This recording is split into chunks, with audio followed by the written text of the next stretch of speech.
സിറിയയിലെ ഈ സംഭവവികാസങ്ങളൊക്കെ വലിയ രീതിയിൽ തിരിച്ചടിയായിരിക്കുന്നത് ലെബനനിലെ ഹെസ്ബുള്ളയ്ക്കും അതുപോലെ ഗസയിലെ ഹമാസിനുമാണ്. അത് ഇസ്രായേലിനെ സംബന്ധിച്ചിടത്തോളം വലിയ ആശ്വാസം പകരുന്ന കാര്യമാണ്. കാരണം ഇസ്രായേലിനെതിരെ ഒരു വർഷമായിട്ട് ഹമാസ് ഫൈറ്റിലാണ് ഗസയിൽ. അപ്പോൾ ഹമാസിന് ഒരുപക്ഷെ ഇറാൻ്റെ പിന്തുണ കിട്ടിയിരുന്നു. രണ്ടു കൂട്ടർക്കും ഇറാൻ്റെ പിന്തുണ വലിയ രീതിയിലുണ്ടായിരുന്നു.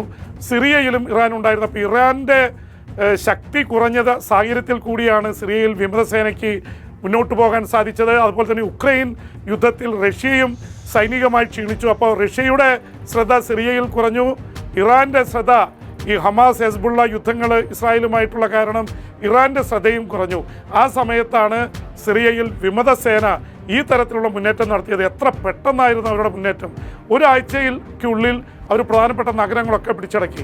ആദ്യം അടക്കിയത് തന്ത്രപ്രധാനമായിട്ടുള്ള സിറിയയുടെ രണ്ടാമത്തെ നഗരം അലപ്പോയാണ്.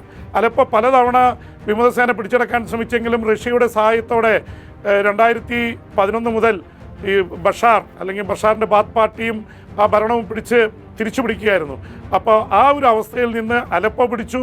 ദിവസങ്ങൾക്കുള്ളിൽ അവർ അതിന് തൊട്ടുപിറകെ ഹമ പിടിച്ചു. ഹമ നഗരം പിടിച്ചു. ഒരു ദിവസത്തിനുള്ളിൽ അവർ ഹോംസ് പിടിച്ചു. ഹോംസ് നഗരം പിടിച്ചപ്പോൾ ഒരു കാര്യം വ്യക്തമായിരുന്നു, ഹോംസിൽ നിന്ന് ഡമാസ്കസിലേക്കുള്ള ദൂരം വളരെ കുറവാണ്.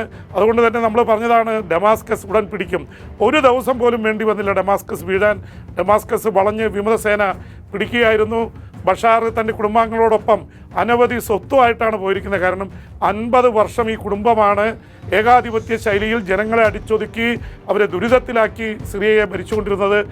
സിറിയ സാമ്പത്തികമായി തകർന്നിരിക്കുന്നു. അതൊക്കെ ഈ വിപ്ലവത്തിന് കാരണമായി. കാരണം സിറിയയിലെ ജനങ്ങൾ ദുരിതത്തിലാണ്. അവരുടെ ഒരു വലിയൊരു പിന്തുണ വിമതസേനയ്ക്കുണ്ടായിരുന്നു. ടെററിസ്റ്റുകളെങ്കിൽ ടെററിസ്റ്റുകൾ, അല്ലെങ്കിൽ തീവ്രവാദികളെങ്കിൽ തീവ്രവാദികൾ, ആരും വന്നോട്ടെ, ബഷാർ അൽ ആസാദിൻ്റെ ഭരണം വേണ്ട എന്ന നിലപാടാണ് എടുത്തത്. ഇത് ഹെസ്ബുള്ളയ്ക്കും ഹമാസിനും മാത്രമല്ല ഇറാനും റഷ്യയ്ക്കും വലിയ തിരിച്ചടിയാണ്. ഇതിൽ അമേരിക്കയും യൂറോപ്യൻ യൂണിയനൊക്കെ ആഹ്ലാദിക്കുന്നുണ്ടെങ്കിലും അവർ ഭയക്കുന്നുണ്ട്. കാരണം ഒരു തീവ്രവാദി സംഘങ്ങളാണ് ഇത് ഏറ്റെടുക്കുന്നതെന്ന് പാശ്ചാത്യ രാജ്യങ്ങൾ വിശ്വസിക്കുന്നു. എന്തായാലും ഇപ്പോൾ അധികാരം പിടിച്ചെടുത്തിരിക്കുന്ന വിമതസേനയുടെ തലവൻ ആയിട്ടുള്ള ജുലാനി, അദ്ദേഹം സുന്നി വിഭാഗക്കാരനാണ്. മുസ്ലിം സമുദായത്തിൽ ഇപ്പോൾ ഇതുവരെ ഭരിച്ചുകൊണ്ടിരുന്ന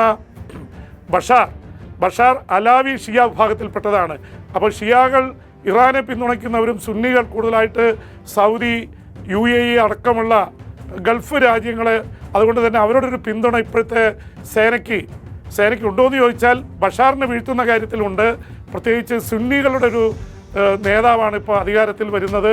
അതുകൊണ്ട് തന്നെ അലാവി ഷിയാകൾക്കൊക്കെ വലിയ ആശങ്കയുണ്ട്. ഒപ്പം തന്നെ ഡമാസ്കസിൽ ന്യൂനപക്ഷങ്ങളായിട്ടുള്ള ക്രിസ്ത്യാനികൾ, ഏറ്റവും പുരാതനമായിട്ടുള്ള ക്രൈസ്തവർ ഉള്ള സ്ഥലമാണ് ഡമാസ്കസ്. ഇവിടെ കേരളത്തിലെത്തിയിരിക്കുന്ന അവിടുത്തെ അന്ത്യോക്യ പാത്രിയാർക്കീസ് ഡമാസ്കസിലാണ് അവരുടെ ആസ്ഥാനം. പാത്രിയാർക്കീസ് ഇഗ്നാത്തിയോസ് അഫ്രേം ദീദിയൻ ബാവ അദ്ദേഹം നാളെ തന്നെ ഡമാസ്കസിലേക്ക് തിരിച്ചു പോവുകയാണ്. ന്യൂനപക്ഷ സമുദായങ്ങളെ പ്രൊട്ടക്റ്റ് ചെയ്യും, സംരക്ഷിക്കുമെന്ന് വിമത സൈനികത്തിന് നേതൃത്വം നൽകിയ ജുലാനി പറയുന്നുണ്ട്. സ്വാഭാവികമായിട്ട് ഇതൊക്കെ ഒരുപാട് സംഭവവാസങ്ങൾ ഉരുത്തിരിഞ്ഞു വരുന്നതാണ്. തുർക്കിയിലും ഒരുപാട് സംഭവവാസങ്ങൾ നടക്കുന്നത്. തുർക്കി വലിയ ആഹ്ലാദത്തിലാണ്. കാരണം തുർക്കിയുടെ പിന്തുണ ഈ വിമത സേനയ്ക്കുണ്ടായിരുന്നു.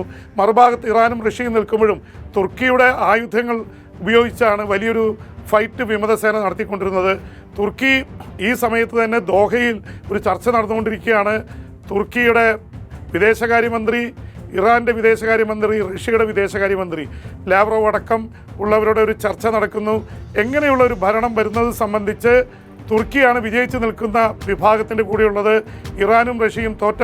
അപ്പോൾ ആ തരത്തിൽ ഒരു സംവിധാനം ഉണ്ടാവണമെന്നുള്ള ചർച്ച നടക്കുന്നു. ഒപ്പം തന്നെ ഐക്യരാഷ്ട്രസഭയുടെ രക്ഷാസമിതിയുടെ നേതൃത്വത്തിലായിരിക്കണം ഈ അധികാര കൈമാറ്റം നടക്കേണ്ടത് എന്ന വാദം ലോകരാജ്യങ്ങൾ ഉയർത്തിയിട്ടുണ്ട്.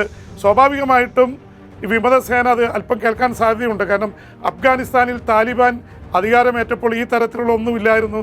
അതുകൊണ്ട് തന്നെ താലിബാനെ ഭൂരിപക്ഷം ലോകരാജ്യങ്ങൾ അംഗീകരിച്ചിട്ടില്ല. അവിടെ പട്ടിണിയാണ്, പ്രശ്നങ്ങളാണ്. ലോകരാജ്യങ്ങളുടെ അംഗീകാരം തേടിയെടുക്കാൻ താലിബാൻ സർക്കാർ ഓടുകയാണ്. അതുകൊണ്ട് വിമതസേനയ്ക്ക് ഇപ്പോൾ ഒരു ഭാഗത്ത് റഷ്യയും ഇറാനും അവരുടെ എതിരാളികളാണ് എന്നറിയാം. അതുകൊണ്ട് ഇനി അമേരിക്കയും യൂറോപ്യൻ യൂണിയനെയും ഗൾഫ് രാജ്യങ്ങളെയും പിണക്കാൻ അവർക്ക് താല്പര്യമുണ്ടാവില്ല.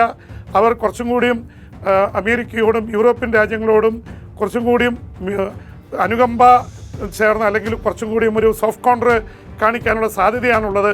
അതുകൂടി ഉറപ്പുവരുത്താനാണ് അമേരിക്ക അതിശക്തമായിട്ടുള്ള വ്യോമാക്രമണം ചില ഭാഗങ്ങളിൽ നടത്തിക്കൊണ്ടിരിക്കുന്നത്. പക്ഷെ വിമത സേനയെ അമേരിക്ക ആക്രമിക്കുന്നില്ല എന്നുകൂടി അറിയണം. അപ്പോൾ അന്താരാഷ്ട്ര തലത്തിൽ ലോകം മുഴുവൻ സിറിയയിലേക്ക് ഉറ്റുനോക്കുകയാണ്. അതിനിടയിൽ ഇസ്രായേലിന് നേരെ ഹെസ്ബുള്ളയുടെ ആക്രമണം വരുന്നുണ്ട്. പക്ഷെ അതിനേക്കാൾ 10 മടങ്ങായിട്ട് അവർ ലെബനിലേക്കും അതുപോലെ തന്നെ ഗസയിലേക്കും യുദ്ധം നടത്തുന്നുണ്ട്. സെൻട്രൽ ഗസയിൽ, മധ്യ ഗസയിൽ ഇസ്രായേൽ നടത്തിയ ആക്രമണത്തിൽ ഏതാണ്ട് 20-ലേറെ പേർ കൊല്ലപ്പെട്ടിട്ടുണ്ട്. അപ്പോൾ ഇസ്രായേൽ യുദ്ധം നിർത്തുന്നില്ല. 14 മാസമായിട്ട് തുടരുന്ന ഗസയിലെ യുദ്ധം തുടരുന്നു. ഇസ്രായേലി ബന്ദികളെ വിട്ടു നൽകാനുണ്ട്, വെടിനിർത്തൽ ചർച്ചകൾ നടക്കുന്നുണ്ട്. അപ്പോൾ ഇതിൻ്റെയൊക്കെ പശ്ചാത്തലത്തിൽ ഒരുപാട് ഫാക്ടേഴ്സാണ് ഈ 3 സ്ഥലങ്ങളിലായിട്ട്, ഗസയിൽ, അതുപോലെ തന്നെ ലെബനനിൽ, സിറിയയിൽ ചുറ്റുമായിട്ട് ലോക ശക്തികൾ മുഴുവൻ വട്ടമിട്ട് പറക്കുകയാണ്. എന്ത് സംഭവിക്കുമെന്നതിനെക്കുറിച്ച് ഇനിയും കാത്തിരുന്ന് കാണേണ്ടി വരും. പ്രത്യേകിച്ച് ഒരു ഭാഗത്ത് ഇസ്രായേൽ, അമേരിക്ക അടക്കമുള്ള രാജ്യങ്ങൾ, യൂറോപ്യൻ രാജ്യങ്ങളടക്കമുള്ളവരുണ്ട്. ഇപ്പുറത്ത് ഗസയും അതുപോലെ ഗസയിൽ ഹമാസിന് പിന്തുണയായിട്ട് ഇറാൻ, ഹെസ്ബുള്ളയ്ക്ക് പിന്തുണയുമായിട്ട് ഇറാനും റഷ്യ അടക്കമുള്ള രാജ്യങ്ങൾ. പക്ഷേ സിറിയയിൽ ഒരുപാട് ശക്തികളാണ്. സിറിയയെ ഇപ്പോഴത്തെ വിമത സേനയെ പിന്തുണയ്ക്കുന്നത് തുർക്കിയാണ്, എതിർക്കുന്നത് ഇറാനും റഷ്യയുമാണ്. അതിൽ കുർദിഷ് പോരാളികളെ സപ്പോർട്ട് ചെയ്യുന്ന അമേരിക്ക രംഗത്തിറങ്ങിയിട്ടുണ്ട്. യൂറോപ്യൻ രാജ്യങ്ങൾ ആകാംക്ഷയോടെ നോക്കുന്നുണ്ട്. ഗൾഫ് രാജ്യങ്ങൾ, സൗദി അറേബ്യ, അതുപോലെ UAE, ബഹ്റിൻ, സുഡാൻ, ജോർദാനൊക്കെ അല്പം പേടിയിലാണ്. കാരണം രാജ്യഭരണമുള്ള രാജ്യങ്ങളെ നോക്കിയാണ് ഈ പ്രത്യേകിച്ച് തീവ്രവാദി സ്വഭാവമുള്ള സംഘടനകൾ നീങ്ങുന്നത്.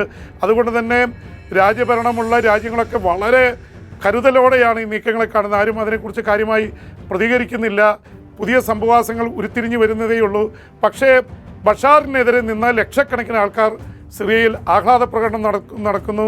ഏത് തരത്തിലുള്ള സർക്കാരാണ് വരാൻ പോകുന്നതെന്നും ഒന്നും പറയാറായിട്ടില്ലെങ്കിലും ബഷാർ പോയല്ലോ, സ്വാതന്ത്ര്യം കിട്ടിയെന്ന രീതിയിലാണ് സിറിയയിൽ വല്ലാത്ത രീതിയിലുള്ള ആഘോഷങ്ങൾ നടക്കുന്നത്. അവിടുത്തെ ജയിലുകളിലെ അധോലോകം പോലെ കിടക്കുന്ന തുരങ്കങ്ങളിലൂടെയുള്ള ജയിലറകളെക്കുറിച്ചുള്ള ഞെട്ടിപ്പിക്കുന്ന കാര്യങ്ങൾ കൂടി വരുന്നുണ്ട്. പുറത്തേക്കൊന്നും അറിയാത്ത വിധത്തിൽ രാഷ്ട്രീയ തടവുകാരെ കൊണ്ടുവന്ന് ഇരുണ്ട അറകളിൽ തള്ളിവിടുന്നതിൻ്റെ ആയിരക്കണക്കിന് ആൾക്കാരെ തള്ളിവിട്ട് അവരൊക്കെ ഇപ്പോൾ മോചിതരാവുകയാണ്. അവരുടെ കഥകൾ കൂടി ഇതോടൊപ്പം പുറത്തു വരുന്നുണ്ട്. എന്തായാലും സിറിയയിൽ നടന്നത് രാഷ്ട്രീയമായിട്ടുള്ള ഒരു കൊടുങ്കാറ്റാണ്, വിപ്ലവത്തിൻ്റെ ഒരു കൊടുങ്കാറ്റ്. ഒരാഴ്ചയ്ക്കുള്ളിൽ വിമതസേന ആയുധവുമായിട്ട് ഇരച്ചു കയറുന്നു. സർക്കാർ പിടിച്ചു നിൽക്കാൻ കഴിയുന്നില്ല. റഷ്യയുടെയും ഇറാൻ്റെയും പിന്തുണയ്ക്കും അവരെ രക്ഷപ്പെടുത്താനാവുന്നില്ല. ഒടുവിൽ പ്രസിഡന്റ് നാടകീയമായി വിമാനത്തിൽ റഷ്യയിലേക്ക് രക്ഷപ്പെടുന്നു. പക്ഷേ റഷ്യയിലേക്കാണോ എവിടേക്കാണോ രക്ഷപ്പെട്ടതെന്ന് ഇന്ന് പുലർച്ചെ വരെ അറിയില്ലായിരുന്നു. എത്രയോ ഇന്നലെ മുഴുവൻ ആകാംക്ഷയായിരുന്നു. അദ്ദേഹം വിമാനം തകർന്ന് ബഷാർ അൽ അസാദ് കൊല്ലപ്പെട്ടു എന്ന വാർത്തകൾ വരെ വന്നു. പക്ഷേ അദ്ദേഹം വളരെ തന്ത്രപരമായി റഷ്യൻ പ്രസിഡന്റ് വ്ളാഡിമിർ പുടിൻ്റെ ആശീർവാദത്തോടെ റഷ്യയിലേക്ക് കടക്കുകയായിരുന്നു എന്നാണ് പുലർച്ചെ വ്യക്തമായത്. അവർക്ക് രാഷ്ട്രീയ അഭയം നൽകിയിരിക്കുന്നു. ഇപ്പോൾ റഷ്യയും ഇറാനും വളരെ കരുതലോടെയാണ്. അവർക്ക് വലിയ തിരിച്ചടിയാണ്. അവർ നടത്തിയ സിറിയ വെച്ചുകൊണ്ട് നടത്തിയ വലിയ കാര്യങ്ങളൊക്കെ പരാജയപ്പെട്ടിരിക്കുന്നു.